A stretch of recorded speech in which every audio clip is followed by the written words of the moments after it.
জঙ্গল যে আপনাকে যদি ঠিক এর মাঝখানে ছেড়ে দেওয়া হয়, আপনাকে এই জঙ্গলের বাইরে বেরিয়ে আসতে 472 দিন সময় লাগবে। আর এই যাত্রাকালীন সময় আপনার সাথে সাক্ষাৎ হবে এইসব প্রাণীগুলির, যারা কতটা ছোট বা কতটা বড় সেটা গুরুত্বপূর্ণ নয়। সবাই এক একজন ঘাতক প্রাণী। এদের সবার উদ্দেশ্য আপনাকে আক্রমণ করা, কেননা এরা সবাই আমাজনের বাসিন্দা। এখানকার একটি ছোট্ট পিঁপড়েও আপনার জীবন নেওয়ার জন্য যথেষ্ট।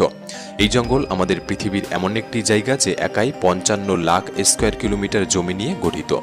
যে আয়তনকে আপনি অনুমান করতে পারেন, এখানে বাংলাদেশের মতো 37টি দেশ, ভারতের মতো 2টি দেশ এবং দুবাইয়ের মতো 157টি দেশকে সহজে জায়গা দিতে পারবে। এই জঙ্গল মোট 8টি দেশের মধ্যে বিস্তৃত এবং এর শেষ সীমানা America, Colombia, Guyana, Brazil, Peru এবং বলিভিয়াতে মিশেছে।